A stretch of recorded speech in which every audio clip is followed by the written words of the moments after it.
lagi dengan saya Ibu Sandra dalam mata pelajaran Bahasa Indonesia. Belajar bahasa Indonesia tentu tidak lepas dari sastra. Terdapat 3 bentuk sastra yang tentunya telah anak-anak ketahui, yaitu puisi, prosa, dan drama. Nah, pada video ini kita akan fokus pada salah satu bentuk sastra, yaitu prosa. Lebih spesifik lagi, kita akan belajar mengenal teks cerita pendek. Apa itu teks cerita pendek? Yuk kita mulai mengenalnya. Cerita pendek atau yang biasa disingkat dengan cerpen merupakan suatu bentuk prosa naratif fiktif. Artinya, teks ini berbentuk cerita dan idenya merupakan imajinasi penulis. Teks cerita pendek lebih singkat dibanding dengan bentuk prosa lainnya seperti novel. Cerpen merupakan salah satu jenis karya sastra yang memaparkan kisah atau cerita mengenai seorang tokoh beserta permasalahannya lewat sebuah tulisan pendek. Secara umum, sebuah cerpen hanya berfokus pada satu tokoh utama atau peristiwa tertentu saja. Pengertian ini juga sejalan dengan pengertian dari KBBI atau Kamus Besar Bahasa Indonesia. Cerpen merupakan kisahan pendek kurang dari 10.000 kata yang memberikan kesan tunggal yang dominan dan memusatkan diri pada satu tokoh dalam satu situasi. Anak-anak, melalui video ini kita telah memahami bahwa teks cerita pendek merupakan sebuah tulisan berbentuk cerita yang merupakan imajinasi penulis yang mengisahkan tentang seorang tokoh pada satu situasi tertentu. Berikut ini ciri-ciri dari cerita pendek.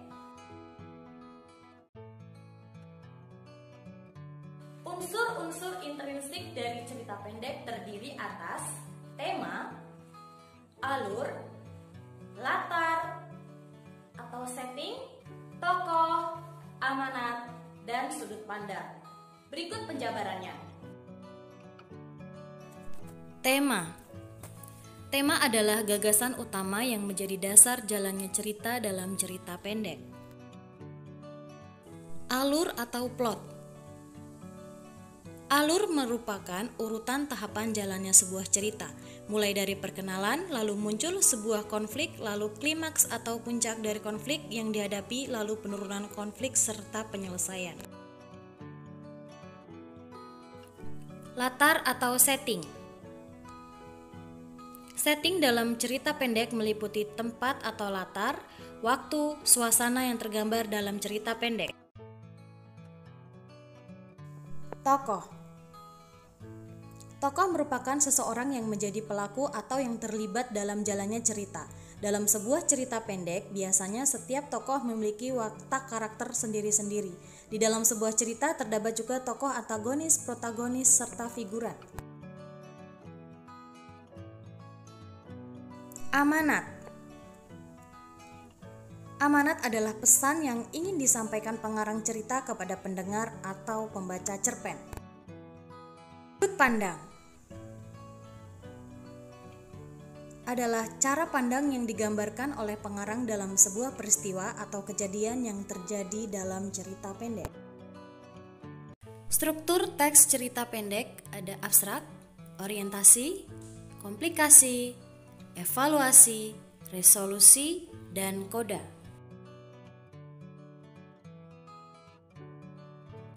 Abstrak. Abstrak adalah bagian awal dalam cerita atau ringkasan utama dari cerpen yang dikembangkan dalam rangkaian-rangkaian peristiwa.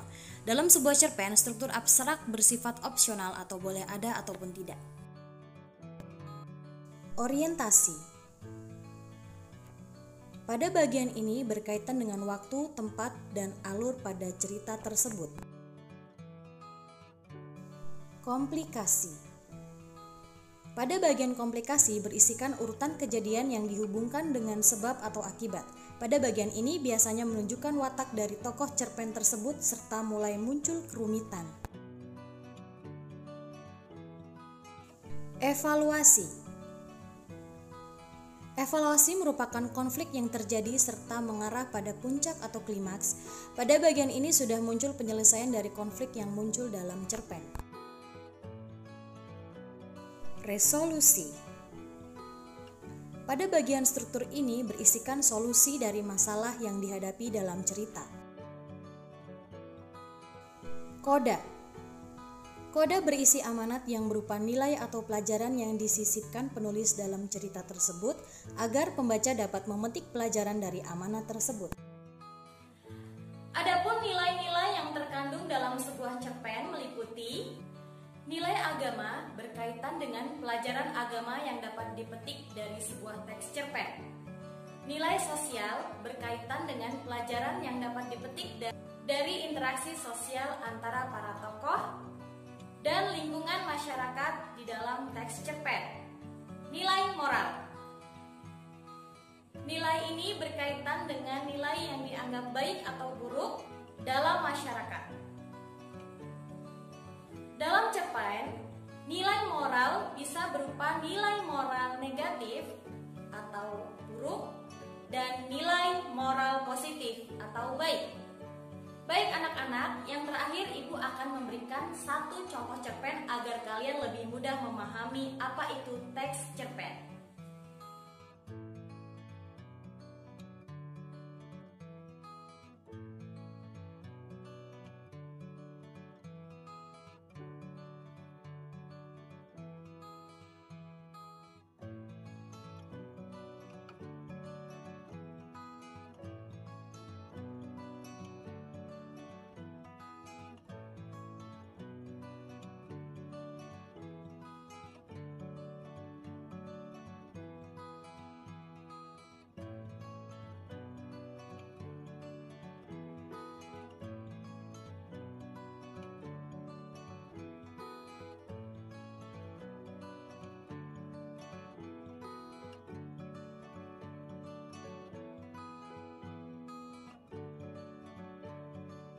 Setelah kalian menyimak atau membaca teks cerpen yang Ibu berikan tadi, tentunya kalian akan lebih paham mengenai teks cerpen.